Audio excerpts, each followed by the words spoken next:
স্বরাষ্ট্রমন্ত্রী সহ বেশ কয়েকজন বিগত সরকারের ঊর্ধ্বতন কর্মকর্তারা যারা আছেন তারা দেশের বাইরে পার্শ্ববর্তী দেশে অবস্থান করছেন। আপনার বক্তব্য অনুযায়ী আমরা প্রতিষ্ঠাকালীন সময় থেকে র্যাবের নজরদারির কথা সবাই জানি। তো বিগত 5 তারিখের পরেও আমরা যতদূর জেনেছি যে র্যাবের নজরদারি দেশব্যাপী ছিল। সেই ক্ষেত্রে তারা পালিয়ে যাওয়ার ক্ষেত্রে আপনাদের কোনো উদাসীনতা বা গাফিলতি? এখানে উদাসীনতা বা গাফিলতি আমি এভাবে বলতে চাই না।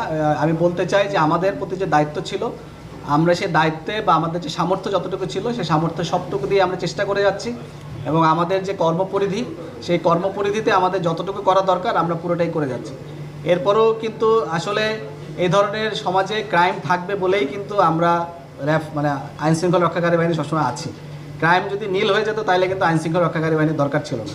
এটা একটা মানে হাইপোথেটিক্যাল কথা, বাট আমি যেটা বলতে চাই যে আমাদের সামর্থ্য যতটুকু আছে আমরা চেষ্টা করে যাচ্ছি, এবং